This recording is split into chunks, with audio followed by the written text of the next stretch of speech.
नामापिते च मधुरम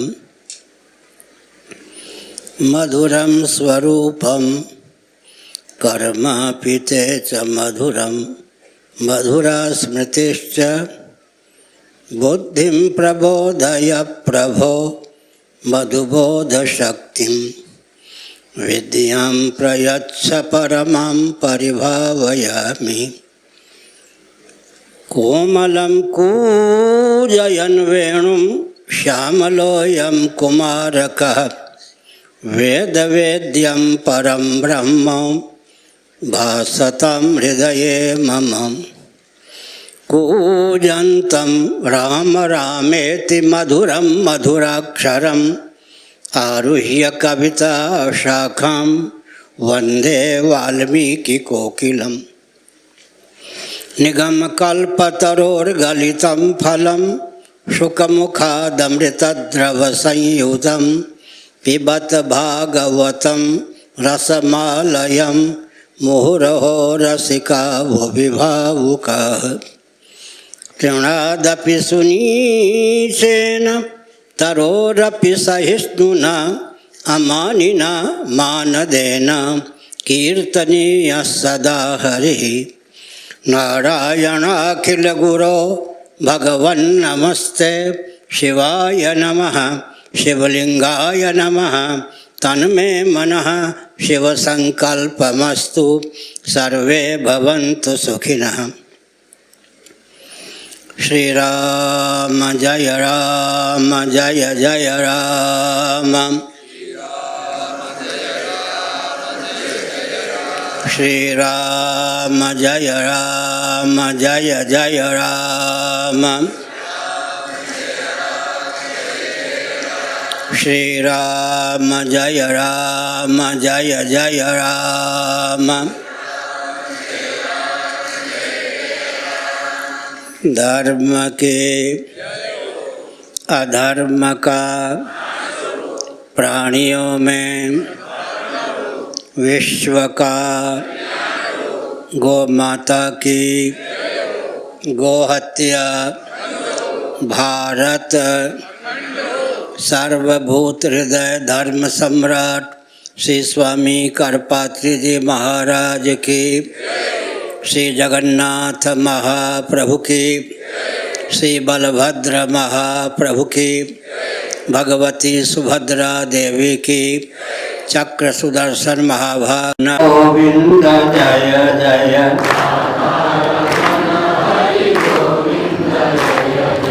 श्री कृष्ण गोविंद हरे मुरारे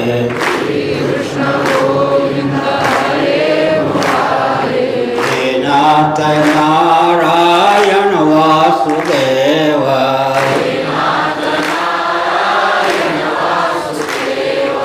गोविंद जय जय गोपाल जय जय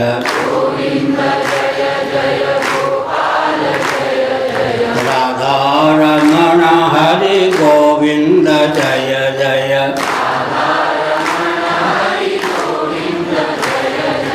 गोविंद जय जय गोपाल जय जय राधा रमण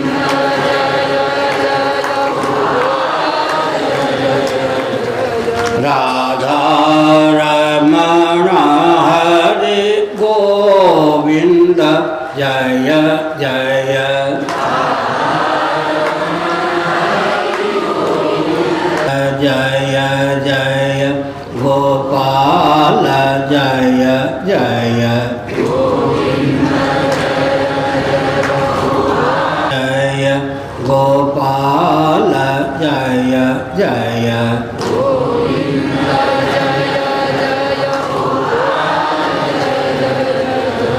राधा रमण हरि गोविंद जय जय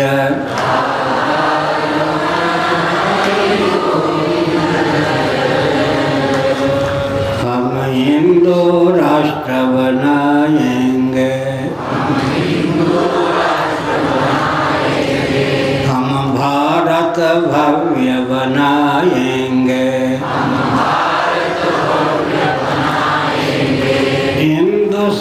से मानसर तक,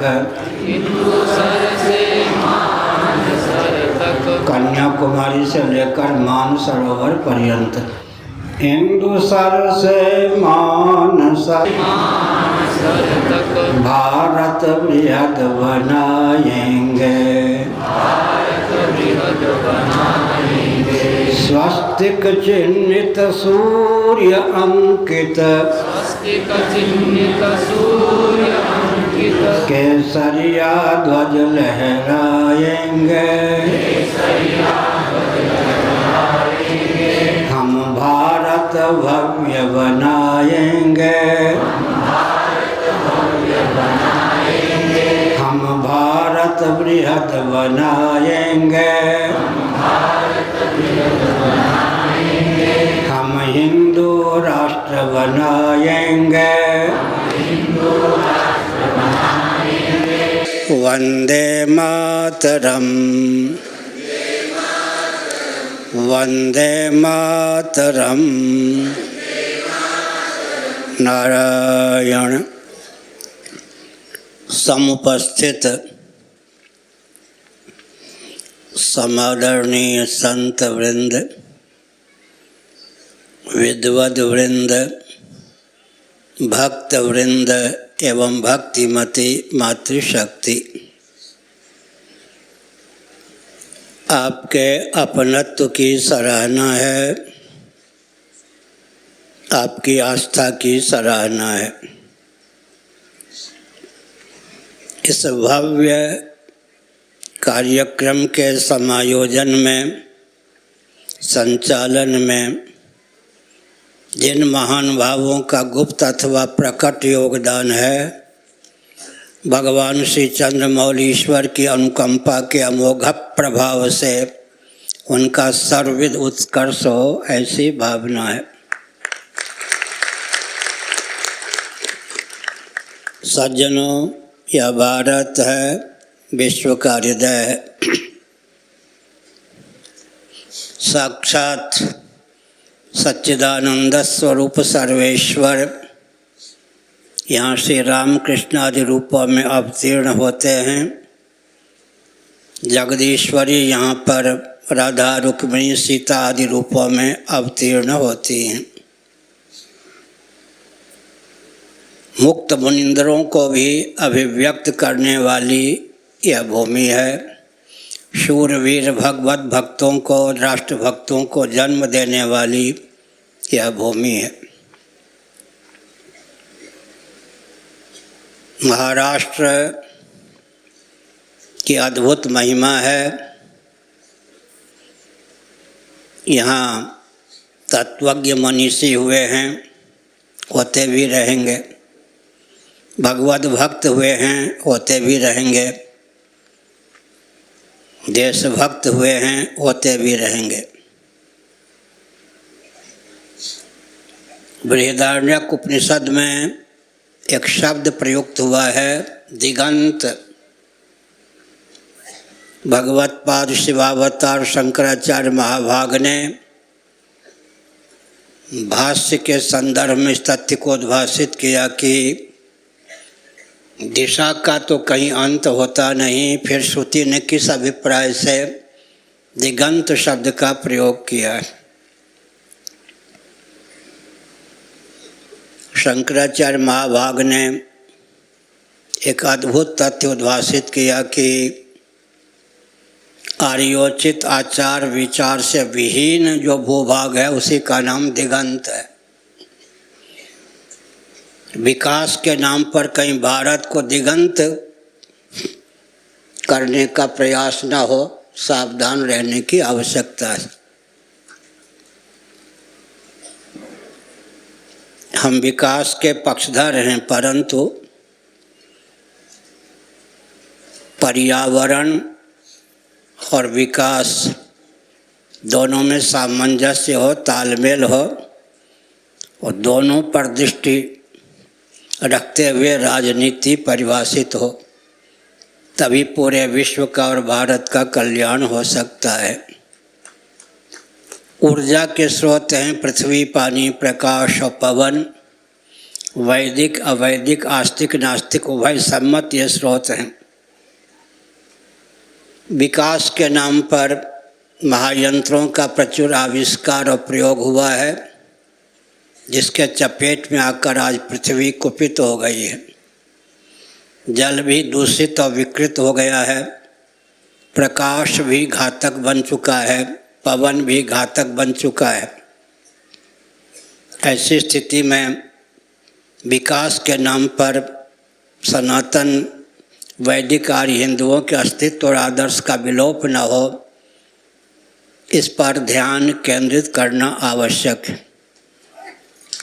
सुसंस्कृत, सुशिक्षित, सुरक्षित, संपन्न, सेवापरायण, स्वस्थ, सर्वहितप्रद वस्तु और व्यक्ति की संरचना सनातन वैदिक आर्य सिद्धांत के अनुसार यह राजनीति की परिभाषा है।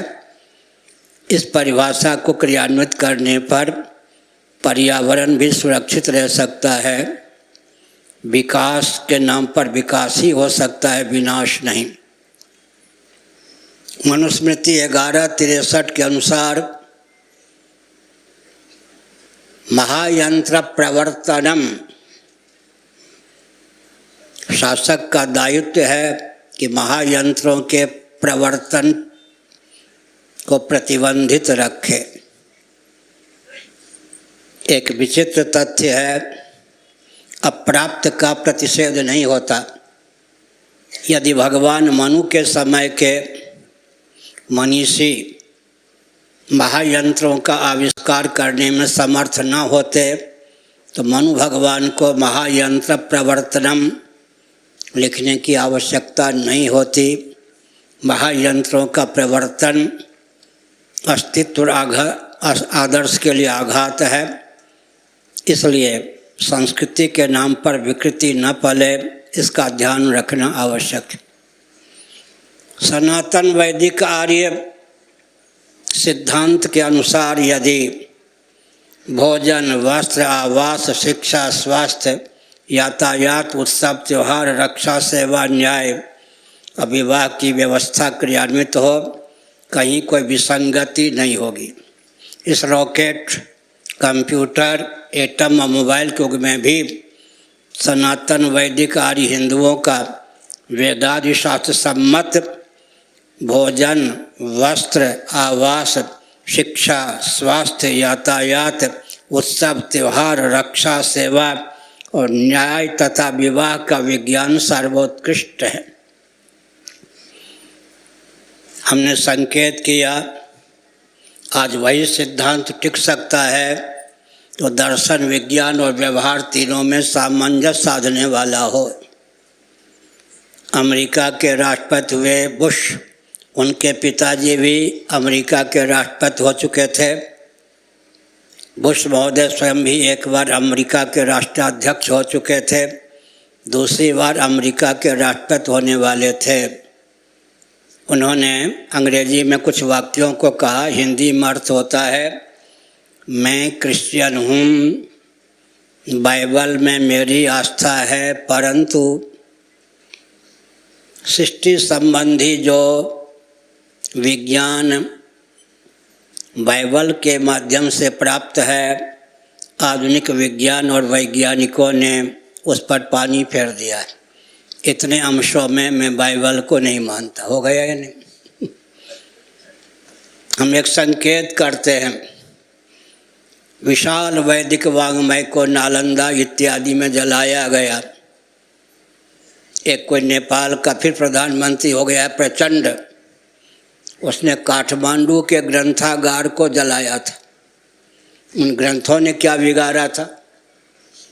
फिर भी हमारा जो वैदिक वाङ्मय है इतना समृद्ध है, उसमें सृष्टि की उत्पत्ति का विज्ञान सन्निहित है, सृष्टि के पालन का विज्ञान सन्निहित है, सृष्टि के संहरण का विज्ञान सन्निहित है, निग्रह और अनुग्रह का विज्ञान सन्निहित है। हम एक संकेत करते हैं कितने समय तक महाप्रलय की दशा में भगवत तत्व से एकीभूत होकर जगत रहता है, कितने समय तक पृथ्वी, पानी, प्रकाश, पवन, आकाश से मंडित जगत रहता है, इन सब का विज्ञान तो वेदादि शास्त्रों के अध्ययन अनुशीलन से ही संभव है। श्रीमद् भगवद गीता का 8वें अध्याय, श्रीमद् भगवद गीता के 8वें अध्याय का गणित की दृष्टि से अध्ययन करें तो 1,97,29,49,124 वर्षों की यह पृथ्वी हो गई है। आजकल की जो पृथ्वी है 1,97,29,49,124 वर्षों की है। गणित की दृष्टि से विचार करें तो 31,10,40,000,000 वर्ष सृष्टि की पूर्ण आयु होती है। इतनी अवधि तक सृष्टि महाप्रलय की दशा में परमात्मा से एकीभूत होकर शेष रहती। हमने संकेत किया वैदिक विज्ञान को कोई चुनौती नहीं दे सकता, हम सत्य के पक्षधर हैं। बोधयंत परस्परम भावयंत परस्परम, इसके पक्षधर हैं। लेकिन ध्यान देने की आवश्यकता है, दर्शन विज्ञान व्यवहार में सामंजस्य साधकर जो तथ्य उद्भासित होता है उसी की विजय होती है। सनातन सिद्धांत को बौद्धों ने अपने शब्दों में गुम्फित किया, तत्व पक्षपातो ही स्वभावो धिया। बुद्धि का और जीव का स्वभाव है तत्व का, तथ्य का, सत्य का पक्षधर होना। अगर वस्तु स्थिति को, तथ्य को दर्शन विज्ञान व्यवहार तीनों में सामंजस्य साध करके हम व्यक्त करते हैं, नास्तिक शिरोमणि भी उस तथ्य को स्वीकार किए बिना नहीं रह सकता। एक विचित्र तथ्य है, दर्शन विज्ञान व्यवहार में सामंजस्य साध करके सृष्टि की उत्पत्ति का, सृष्टि की स्थिति का, सृष्टि की समृद्धि का, सृष्टि के निग्रह का, अनुग्रह का विज्ञान प्रसारित कीजिए। हिंदू हो, मुसलमान हो, क्रिश्चियन हो, कम्युनिस्ट हो, उसे स्वीकार करेगा। एक विचित्र सिद्धांत है, अगर किसी के हृदय में वस्तु स्थिति का प्रवेश हो गया श्रवण के माध्यम से, अध्ययन के माध्यम से, और उसने प्राप्त विवेक का अनादर किया तो विवेक का अनादर ही उसका बट्टा बैठा देता है। बम गोली बारूद की आवश्यकता नहीं होती।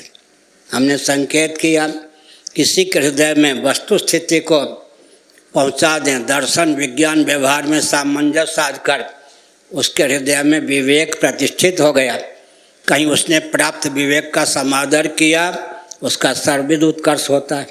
प्राप्त विवेक का अनादर किया तो उसका बट्टा बैठ जाता है। इसलिए बम गोली बारूद की आवश्यकता नहीं होती।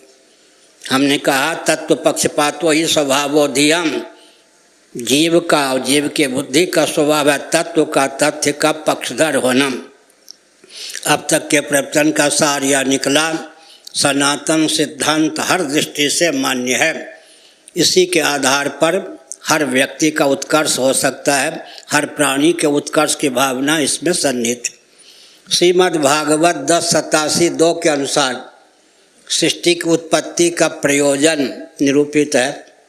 बुद्धिन्द्रिय मन प्राणान जनानाम असदत् प्रभु मात्रार्थम च भवार्थम च आत्मने कल्पनाय च। महासर्ग के प्रारंभ में सच्चिदानंद स्वरूप करुणा वरुणालय सर्वेश्वर ने अकृतार्थ प्राणियों को कृतार्थता का अवसर प्रदान करने की भावना से उन्हें देहेंद्रीय प्राणांतःकरण से युक्त जीवन प्रदान किया, ताकि मात्रार्थम च भवार्थम च आत्मने अकल्पनाय च। श्रीधरी टीका के अनुसार अर्थ, काम, धर्म और मोक्ष संज्ञक पुरुषार्थ चतुष्टय सुलभ हो सके। सृष्टि की संरचना का प्रयोजन दो ही शब्दों में गुम्फित करें तो वैशेषिक दर्शन के दूसरे सूत्र के अनुसार यतोभ्युदय निश्चय सिद्धि सधर्म, जिससे अभ्युदय और निश्चयस की सिद्धि होती है उसी का नाम धर्म है। वैशेषिक दर्शन के भाष्यकारों ने विचार किया अभ्युदय का अर्थ क्या करना चाहिए। केवल लौकिक पारलौकिक उत्कर्ष का नाम ही अभ्युदय नहीं है, निश्चयस की उन्मुख व्यक्ति के जीवन को करने में जो समर्थ हो उसका नाम अभ्युदय है। बैठ जाइए। हाँ, हमको ये सब पसंद नहीं। कोई खड़ा रहता तो हमको तो हम ही न गिर जाएं। बैठे। हमने संकेत किया या तो अभ्युदय निश्चय सिद्धि सधर्म, पुरुषार्थ चतुष्टय को दो ही शब्दों में गुम्फित करना हो, अभ्युदय निश्चयस, तो हम दर्शन के नाम पर प्रगति के परिपंथी नहीं हैं, प्रगति के पक्षधर हैं। लेकिन प्रगति के नाम पर प्रगति तभी संभव है तो सनातन सिद्धांत को मानो। श्री एकनाथ महादेव महानुभाव श्रीमद् भागवत के 11 स्कंध पर उनकी जो वाणी है दिव्य है, अद्भुत है। उसके रहस्य को समझने पर जीवन सार्थक हो सकता है। श्रीमद् भागवत के 11 स्कंध में भगवान श्री कृष्णचंद्र परमानंद कंद सुधासन मदन मोहन ने उद्धव जी को एक उपदेश दिया, विषयान् ध्यायतश्चित्तं विषयेषु विसज्जते मां मनुस्मृतश्चित्तं मय्येव प्रविलीयते। विषयों का चिंतन करता हुआ चित्त विषयों में संलग्न हो जाता है, विषयों से एकीभूत हो जाता है, तादात्म्यपन्न हो जाता है। लेकिन त्रिभुवन में कोई भी ऐसा विषय नहीं है जो सदा के लिए चित्त को रमा सके। विषयान् ध्यायतश्चित्तं विषयेषु विसज्जते, इसके विपरीत मां मनुस्मृतश्चित्तं मय्येव प्रविलीयते, मैं जो कमनीय वर्णीय सगुण निर्गुण सच्चिदानंद स्वरूप सर्वेश्वर हूँ, कदाचित मुझ में मन को रमाया जाए तो फिर सदा के लिए मन अमन हो जाता है।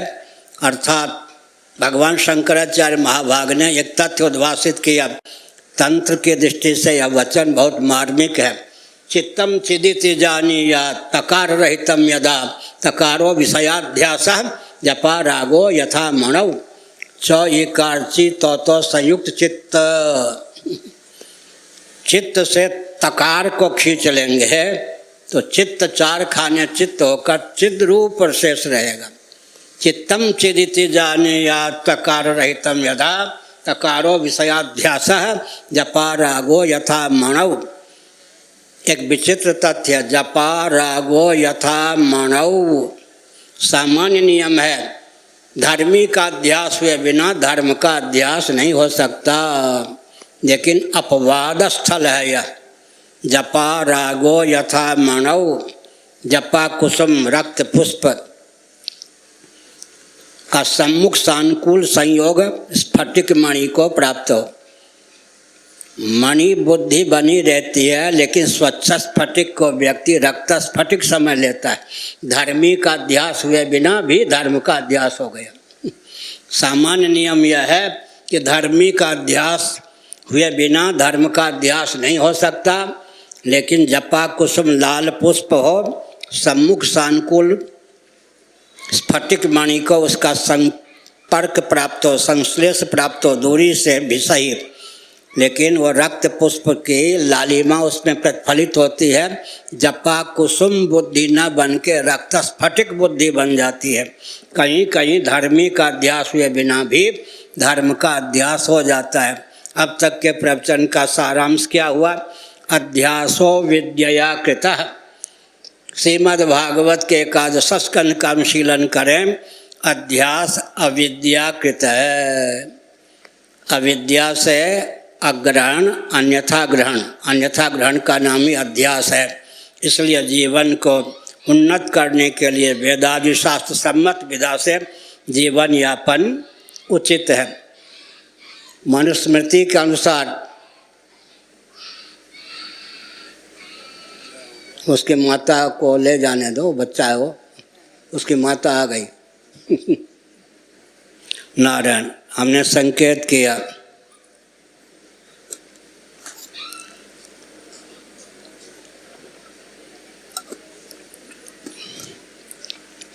विकास के हम पक्षधर हैं, लेकिन विकास के नाम पर विनाश न हो इसका ध्यान रखना चाहिए।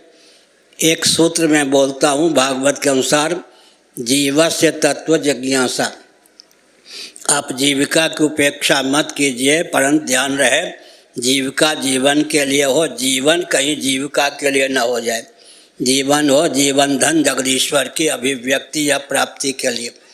यह जो मनुष्य शरीर हमको प्राप्त हुआ है, इसका उद्देश्य क्या है? जन्म और मृत्यु के अनादि अजस्र परंपरा का आत्यंतिक उच्छेद। भगवत पाद शिवावतार शंकराचार्य महाभाग ने मणिरत्नमाला प्रश्नोत्तरी नामक ग्रंथ में एक प्रश्न उपस्थापित किया। अनंत कोटि ब्रह्मांड में असंख्य प्राणी प्रतिक्षण जन्म लेते हैं। प्रामाणिक रीति से विचार करने पर क्या प्रत्येक प्राणी का जन्म लेना सार्थक सिद्ध होता है? उन्होंने कहा नहीं। किसका जन्म लेना सार्थक है? यस्य पुनर्न जन्म।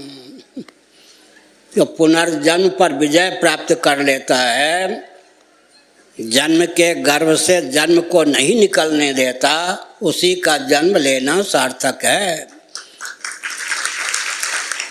दूसरा प्रश्न, भगवत पाद शिवावतार शंकराचार्य महाभाग जिनका प्रादुर्भाव ईस्वी सन से 507 वर्ष पूर्व हुआ, उन्होंने प्रस्थापित किया। अनंत कोटि ब्रह्मांड में असंख्य प्राणी प्रतिक्षण मरते हैं, देह त्याग करते हैं। किनका मरना सार्थक है? यस्य पुनर्न मृत्यु। न रहे बाँस न बने बाँसुरी, न बने बाँसुरी न बजे बाँसुरी। जो मृत्यु के गर्भ से मृत्यु प्राप्त नहीं करते, जिनकी मौत के गर्भ से मौत नहीं निकलती, उन्हीं का मरना सार्थक है। अर्थात देह त्याग के बाद न उत्क्रमण होता है न पुनर्भव होता है। भगवद गीता के 8वें अध्याय के अनुसार कहीं देह त्याग के बाद मुमुक्षा की प्रगल्भता से ब्रह्मलोक तक गमन हो भी जाए तो ब्रह्मा जी जो कि हिरण्य गर्भ हैं, सर्वजीव घनात्मक सर्वदेव घनात्मक हैं, उस जीव को तत्वज्ञान का उपदेश दे देते हैं। वो ब्रजीव ब्रह्मा जी के लोक में जाकर तत्वज्ञ हो जाता है, फिर वहाँ से च्युत नहीं होता। अब तक के प्रवचन का सार यह हुआ, जन्म और मृत्यु के अजस्र अनादि परंपरा का अत्यंतिक उच्छेद प्राप्त करें, सदा के लिए सच्चिदानंद स्वरूप ब्रह्म होकर ही शेष रहें। इसलिए मानव जीवन हमको प्राप्त हुआ है। यह मानव जीवन केवल भोगायतन नहीं है, कर्मायतन भी है, ज्ञानायतन भी है। ये जो स्थावर प्राणी हैं, तरुलता गुलम वृक्षादि, इनको जो शरीर प्राप्त है केवल भोग योनि है। लेकिन जंगम प्राणी जो चलने फिरने में समर्थ हैं, उनको उतनी दास्ता प्राप्त नहीं है। और हम जो मनुष्य हैं, हम चाहें तो परमात्मा को प्राप्त कर सकते हैं। प्राप्त परमात्मा की अनुभूति हो सकती है, भगवत तत्व की अभिव्यक्ति हो सकती है। इसीलिए यही त्यजेत सर्गो ये साम्य स्थितम मनः निर्दोषम समम ब्रह्म तस्मात् ब्रह्मणि ते स्थिताः। भगवद गीता के 5वें अध्याय में भगवान श्री कृष्ण का कथन है, वचन है, संदेश है, उपदेश है। यही त्यजेत सर्ग, जीवन काल में ही उन्होंने पुनर्भव पर विजयश्री प्राप्त कर ली। उनके द्वारा पुनर्भव पर जीवन काल में ही विजयश्री प्राप्त कर ली गई, जिनका मन सदोष और विषम अनात्मक प्रपंच से उपरत होकर निर्दोष असम परमात्म तत्व में प्रतिष्ठित हो गया। अर्थापत्ति प्रमाण का आलम्बन लेकर भगवान ने 2 शब्दों में जगत का अनात्मक प्रपंच का परिचय दे दिया। क्या? सदोष और विषम। भगवत तत्व ही केवल निर्दोष और सम है। भगवत तत्व के अतिरिक्त जो कुछ अनात्मक प्रपंच है, सदोष और विषम है। सदोष और विषम अनात्मक प्रपंच से मन को कर्षित कर निर्दोष असम परमात्मा में सन्निहित करने पर जीवन सार्थक होता है। यही त्यजेत सर्गो ये साम्य स्थितम मनः निर्दोषम समम ब्रह्म तस्मात् ब्रह्मणि ते स्थिताः। ब्राह्मी स्थिति की संपुलब्धि हो, स्थित प्रज्ञता की संपुलब्धि हो, गुणातीत होकर हम जीवन यापन करें, जीवन मुक्ति के विलक्षण आनंद की हमारे जीवन में स्फूर्ति हो, हमने संकेत किया। दार्शनिक और वैज्ञानिक धरातल पर हम एक तत्व उद्भाषित करते हैं। अभिव्यंग की अभिव्यक्ति अभिव्यंजक के अधीन होती है, अभिव्यंजक के तारतम्य से अभिव्यंग की अभिव्यक्ति में तारतम्य होता है। विद्युत की अभिव्यक्ति बल्ब और बादल के अधीन है, बल और बादल के तारतम्य से विद्युत की अभिव्यक्ति में तारतम्य होता है। यह जो मनुष्य शरीर हमको आपको प्राप्त हुआ है, इसकी विशेषता क्या है, इस पर ध्यान केंद्रित करना चाहिए। इसके बाह्य भाग में पंच कर्मेंद्रियों को, पंच ज्ञानेंद्रियों को व्यक्त करने के लिए संस्थान सन्निहित हैं, गोलक। अभ्यंतर भाग में मन बुद्धि चित्त अहंकार और ज्ञातृत्व संज्ञक अंतःकरण पंचक को और पंच प्राणों को अभिव्यक्त करने के संस्थान सन्निहित हैं। समग्र लिंग शरीर, आतिवाहिक शरीर या सूक्ष्म शरीर का अभिव्यंजक संस्थान या स्थूल शरीर है। सूक्ष्म शरीर कारण शरीर का अभिव्यंजक संस्थान है। कारण शरीर जीव का अभिव्यंजक संस्थान है। जीव जगदीश्वर का अभिव्यंजक संस्थान है। एक ही भगवत तत्व सच्चिदानंद स्वरूप परमात्मा तत्व त्रिगुणात्मिका माया के योग से जीव जगत जगदीश्वर तीनों रूपों में समुल्लिसित है। पंचदशी के प्रथम प्रकरण के अनुसार विशुद्ध सत्व के योग से ब्रह्म की जगदीश्वर संज्ञा हो जाती है। मलिन सत्व के योग से ब्रह्म की जीव संज्ञा हो जाती है। तमः प्रधाना प्रकृति के योग से ब्रह्म ही जगदाकार उल्लसित होता है। एक विचित्र बात है, वैशेषिक दर्शन ने ईश्वर का अस्तित्व माना, न्याय दर्शन ने भी ईश्वर का अस्तित्व माना है, शेश्वर सांख्य दर्शन योगियों ने भी ईश्वर का अस्तित्व माना है। लेकिन ध्यान दीजिए, वैशेषिकों का ईश्वर अर्थात उनकी मान्यता के अनुसार जो ईश्वर है, जगत बन सकता है, जगत बना नहीं सकता। नैयायिकों का ईश्वर जगत बन सकता है, जगत बना नहीं सकता। शेश्वर सांख्यवादी योगियों का ईश्वर जगत बन सकता है, बना नहीं सकता। जिनका ईश्वर जगत बन सकता है, बना नहीं सकता, उनका ईश्वर साक्षात अवतार नहीं ले सकता। हमारे भगवान साक्षात अवतार लेते हैं, क्योंकि वो जगत बनाते भी हैं और जगत बनते भी हैं। अब प्रश्न उठता है कि भगवान का श्री विग्रह, श्री रामकृष्ण आदि का श्री विग्रह, उसका निमित्त कारण कौन है, उपादान कारण कौन है।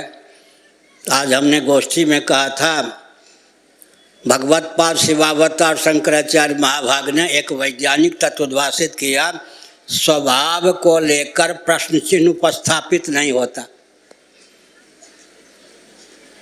जल क्यों शीतल, जल क्यों उष्ण, ये तो कह सकते हैं। जल शीतल क्यों नहीं कह सकते, क्योंकि स्वभाव को लेकर प्रश्न चिन्ह उपस्थापित नहीं होता। अग्नि क्यों उष्ण, स्वभाव को लेकर प्रश्न चिन्ह उपस्थापित नहीं होता है। हमारे जो भगवान हैं, सच्चिदानंद स्वरूप हैं, वो जगत बनते भी हैं, जगत बनाते भी हैं। तदैक्षत सईक्षण चक्रेशो कामयत बहुश्याम प्रजाय तदात्मानो स्वयमकुरुत सर्वम खलुदम ब्रह्म वासुदेव सर्वमिति आदि वचनों के अनुसार हमारे भगवान जगत बनते हैं, जगत बनाते भी हैं। इसलिए श्री रामकृष्ण आदि रूपों में साक्षात अवतार लेते हैं।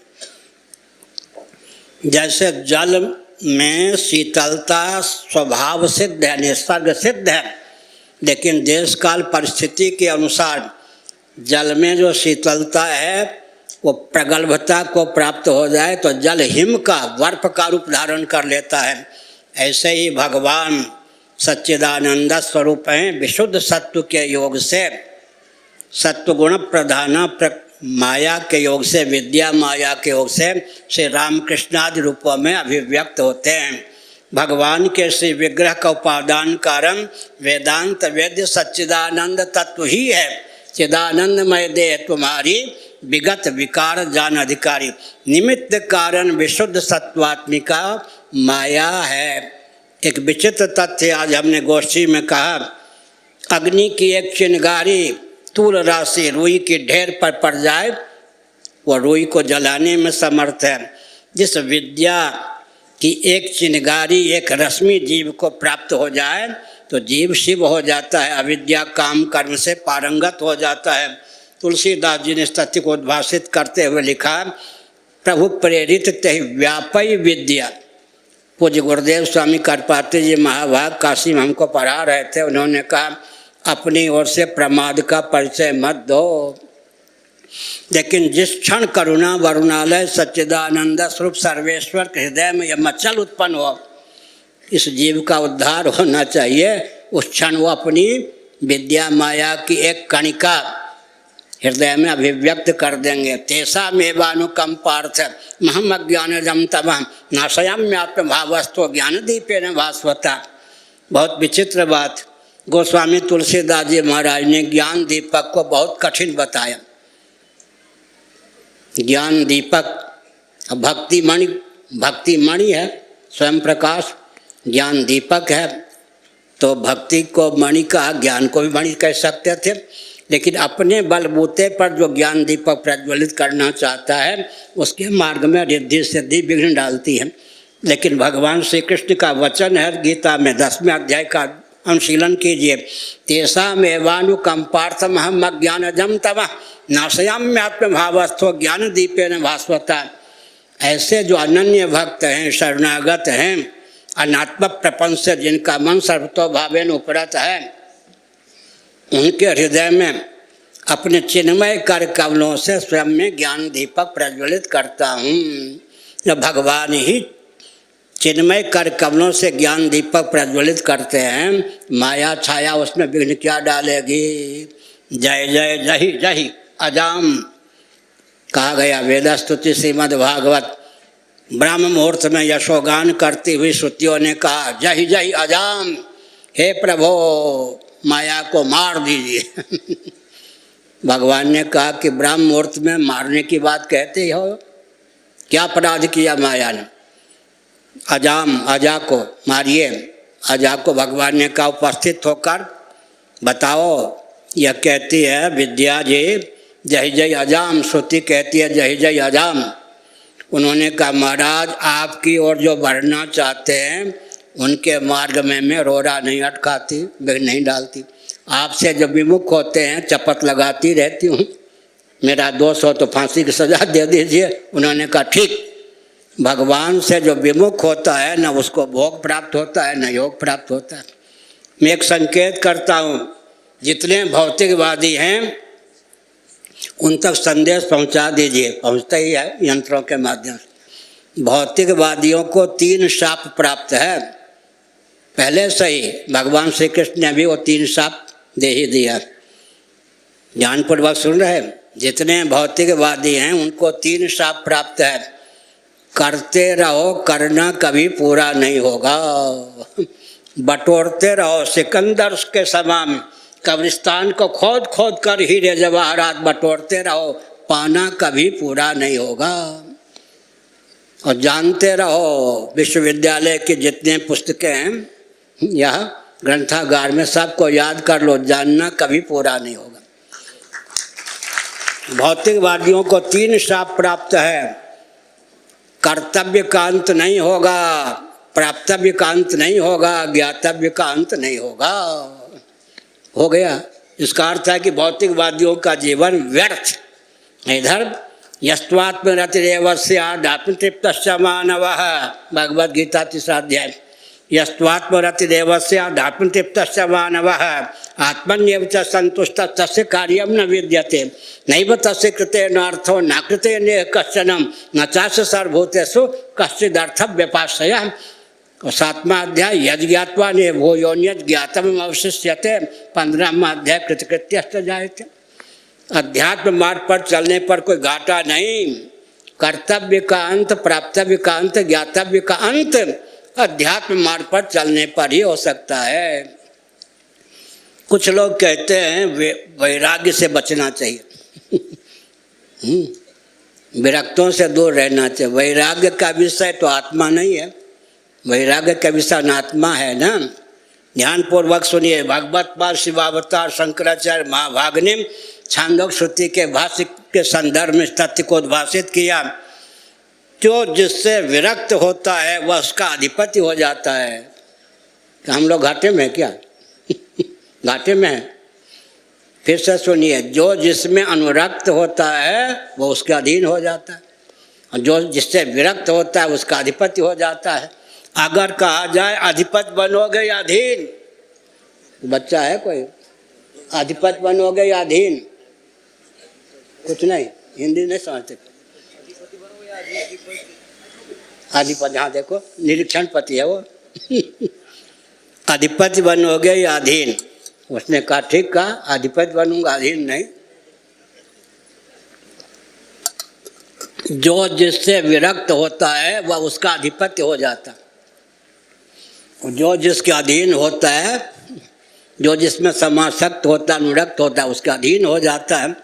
इसलिए पृथ्वी, जल, तेज, वायु, आकाश, अव्यक्त, इन सब के नियमन की क्षमता तत्वज्ञ में आ जाती है, क्योंकि विवेक के बल पर वो सबसे विरक्त होते हैं। आर्किमेडिस का नाम आपने सुना होगा। आर्किमेडिस ने, वैज्ञानिक ने, एक भाव उद्गार व्यक्त किया, यदि मुझे पृथ्वी का केंद्र मिल जाए तो पृथ्वी को उठा लूं। आर्किमेडिस को तो पृथ्वी का केंद्र नहीं मिला, आपको मिला? ऋग्वेद के 10वें मंडल में भू सूक्तम है, उसमें पृथ्वी के केंद्र का वर्णन है। आर्किमेडिस ने लिखा, कहा यदि मुझे पृथ्वी का केंद्र मिल जाए तो पृथ्वी को उठा लूं। ऋग्वेद के 10वें मंडल में भू सूक्तम है, पृथ्वी के केंद्र का उसमें वर्णन। भगवद गीता के 3रे अध्याय में पूरे ब्रह्मांड के केंद्र का वर्णन है। भगवद गीता ज्ञानेश्वरी का अध्ययन कीजिए, यहाँ तो बहुत बढ़िया, घर घर में ज्ञानेश्वरी है। गीता प्रेस ने प्रकाशित भी किया है बहुत उत्तम ढंग से। ज्ञानेश्वरी, एकनाथी भागवत, 11 स्कंद, बहुत बढ़िया। जो जिससे विरक्त होता है वह उसका अधिपति हो जाता है। आज देवराज इंद्र के पद पर कौन प्रतिष्ठित हैं? बृहदारण्यक उपनिषद के अनुसार बोल रहा हूँ।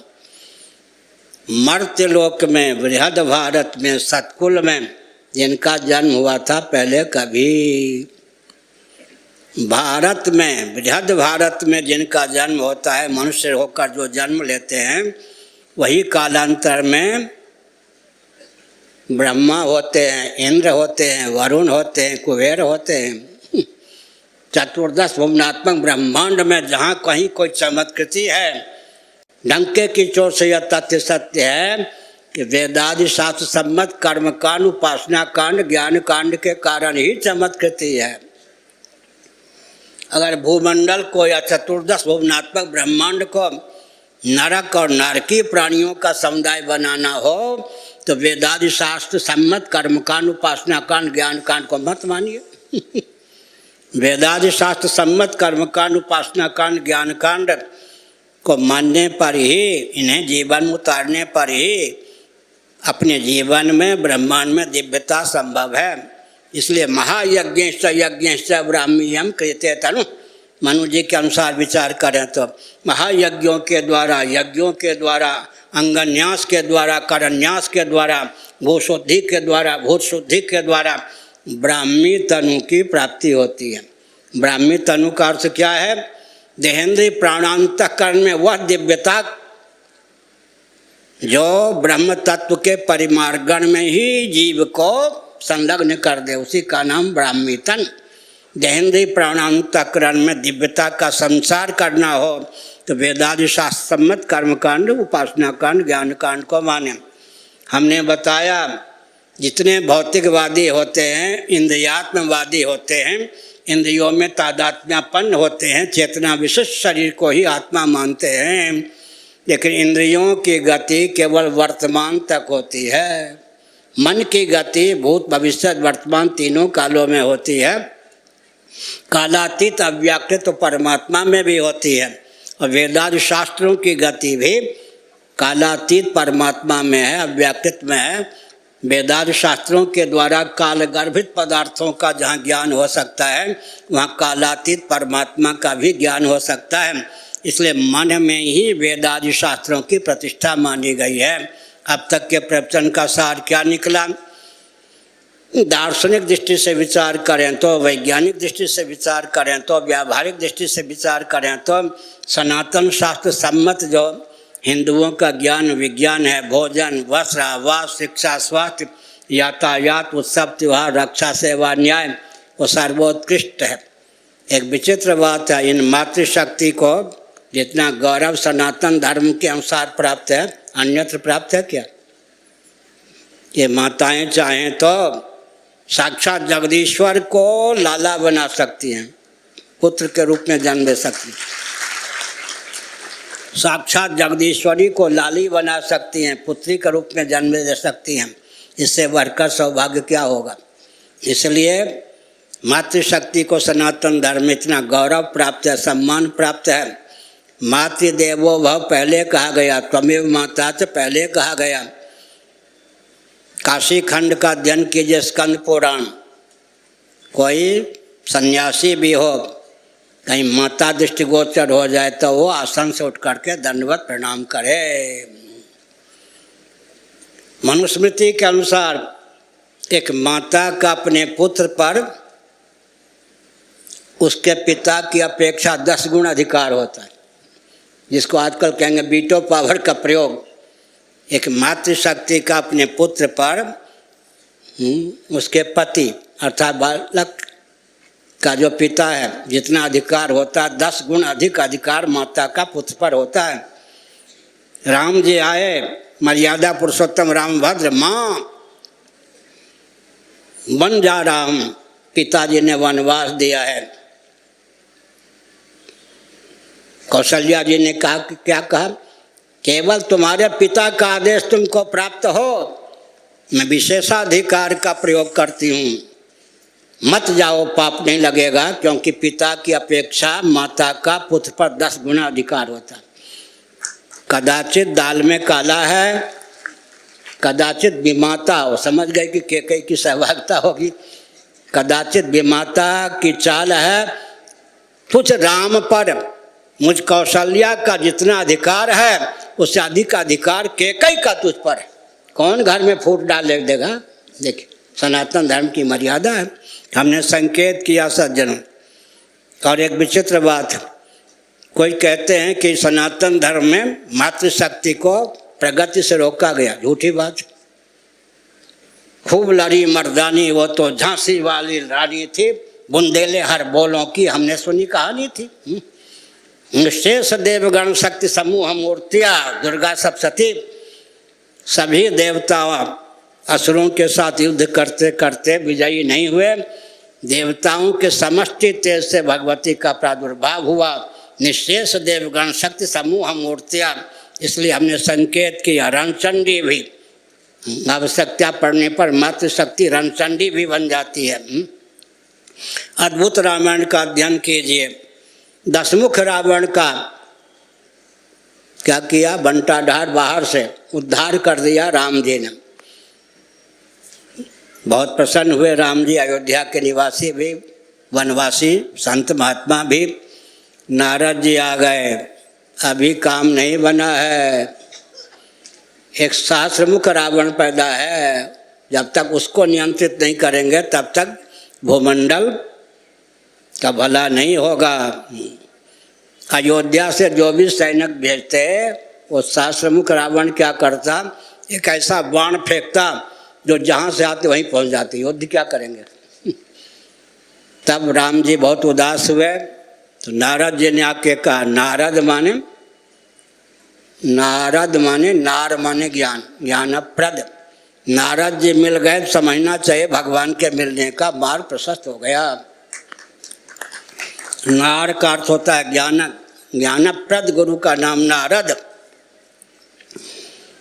नारद जी ने कहा सेना पार नहीं पाएगी, सीता जी जब युद्ध करेंगे तो अब सहस्त्रमुख रावण का नाश होगा, उद्धार होगा।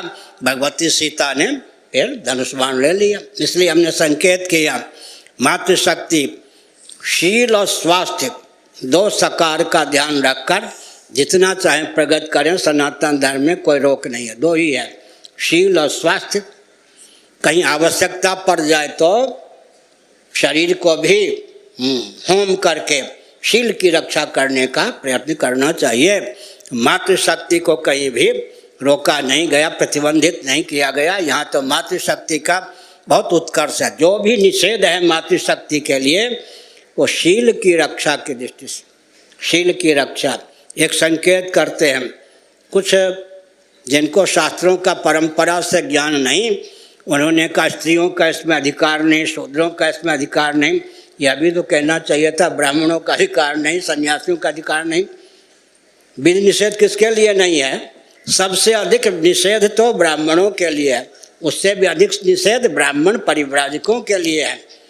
एक मैं विचित्र बात कहता हूँ, विधि निषेध का नाम ही तो संविधान होता है, इसलिए शास्त्र सम्मत विधि निषेध को मानेंगे तो शास्त्र सम्मत फल की प्राप्ति होगी।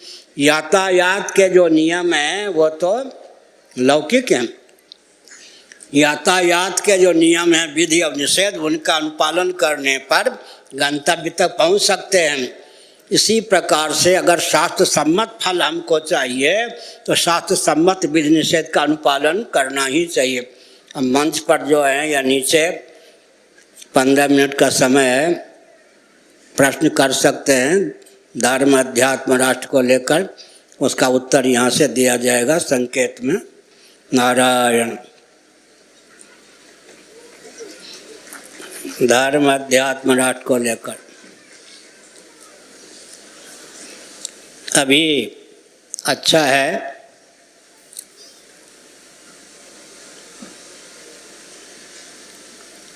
नमन मिलन दमन अंकन अनुगमन कूटनीति के 5 प्रभेद हैं। नमन मिलन दमन अंकन अनुगमन। इस समय भारत कूटनीति की दृष्टि से विश्व में मूर्धन्य है।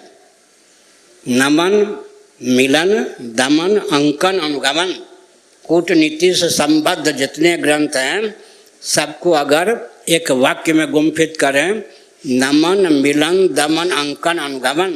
अब आवश्यक क्या है कि हिंदुओं का सनातन सिद्धांत सम्मत जो ज्ञान विज्ञान है उसके महत्व को समझा जाए। मैं 5-7 वाक्य बोलता हूँ, ध्यानपूर्वक सुनिए। शिक्षा रक्षा अर्थ और सेवा के प्रकल्प सदा संतुलित रहें, हर व्यक्ति की जीविका जन्म से सुरक्षित रहे, हर व्यक्ति का जीवन दुर्व्यसन मुक्त रहे, मातृशक्ति का शील सुरक्षित रहे। इसके लिए क्या करेंगे? सनातन सिद्धांत को मानना पड़ेगा या नहीं? वैकल्पिक ब्राह्मण क्षत्रिय वैश्य शूद्र बनाएंगे, शिक्षा रक्षा अर्थ और सेवा के प्रकल्प संतुलित नहीं रहेंगे, मातृशक्ति का शील भी सुरक्षित नहीं रहेगा। शिक्षा रक्षा अर्थ और सेवा के प्रकल्प संतुलित रहें, बिना परिवार नियोजन गर्भपात के जनसंख्या सुरक्षित रहे, मातृशक्ति का शील सुरक्षित रहे। दुष्यंत कर्ण ऋषि कौन थे? नैष्ठिक ब्रह्मचारी ब्राह्मण, वन में पर्णकुटी में रहते थे। दुष्यंत राजा उनसे मिलने गए, कर्ण ऋषि समझा चयन के लिए कुछ वन में दूर चले गए थे। विश्व सुंदरी किशोरी खेलती हुई मिली शकुंतला। दुष्यंत का मन लट्टू हो गया। अभिज्ञान शाकुंतलम महाभारत का अनुशीलन कीजिए। दुष्यंत ने कहा, यदि अब ब्राह्मण की बेटी होती तो मुझ क्षत्रिय का मन नहीं चलता। क्षत्रिय भावापन विश्वामित्र के तेज से मेनका के गर्भ से उत्पन्न हुई थी। इसलिए हमने कहा अगर शिक्षा रक्षा अर्थ और सेवा के प्रकल्प संतुलित रखने की भावना हो, मातृशक्ति का शील संतुलित सुरक्षित रखने की भावना हो, जनसंख्या बिना परिवार नियोजन गर्भपात के संतुलित रखने की भावना हो, सनातन परंपरा प्राप्त वर्णाश्रम व्यवस्था के प्रति आस्थान्वित हो। नारायण। क्या पूछना?